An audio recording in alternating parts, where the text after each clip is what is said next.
Alright everyone, the Quaker State 400 around the Atlanta Motor Speedway in Georgia was on this weekend. Let's have a look at the 5 main highlights, the 5 talking points, the 5 things that we learned from the Cup Series race this weekend. Let's start from the start. Always a good place to start is the start, and Joey Logano led from the start of this race. And aside from a brief rain delay, the first stage was actually pretty chill, not really much happening, but that all changed when Christopher Bell decided to spin around. I mean, I'm sure he didn't decide to do that. That was very much an error that he did not want to happen. But yeah, a huge pileup we had at the end of stage 1. That all changed everything. The caution flags came out, of course. And in that chaos, that meant that Austin Cindric managed to win the first stage of this race. So a great start for Cindric, but things would quite literally go sideways not too far away from that. We had a big pileup as well in the second stage too. So large, in fact, that we had a red flag in NASCAR, something that is relatively rare for things outside of weather delays. And from what I could tell, it just looked as though Denny Hamlin, unfortunately, Hamlin being in good form before this, Hamlin spun around, collected a whole heap of drivers, about 24 or so cars.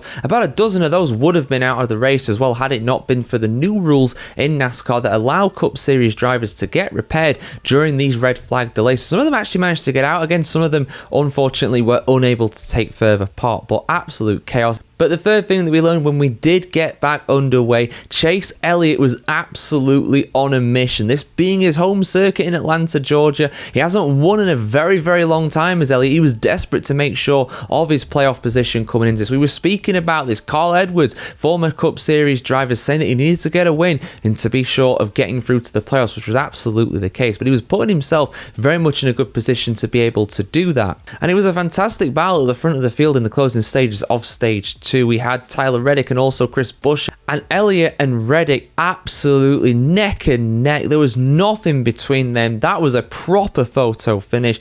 It looked as though Reddick got the win on the actual timing straight away, and that was correct, but my word, you are talking millimeters, you're talking inches between victory and losing there at 200 miles an hour. That was absolutely incredible to see. Blink and you miss it, but Reddick did win the second stage. But could he win the third stage? Well, again, a whole series of cautions. Again, a lot of people driving in cars not being in ideal condition and just being a very difficult track. Again, that rain delay probably reduced the amount of grip actually on the oval in Atlanta, and that just made it very difficult. SVG, a bunch of other drivers just spinning out relatively by themselves, and yeah, very difficult conditions, and they had a very much a reduced field for this one to take the checkered flag. But who managed to win? Well, the final thing that we learned is the fact that we had a really big battle between the likes of Elliott, who was up there again, Alex Bowman was up there, Brad Keselowski, he led with a couple laps to go as well, but it was Elliott who managed to get his first victory in 2025, his first victory in over a year. Texas Motor Speedway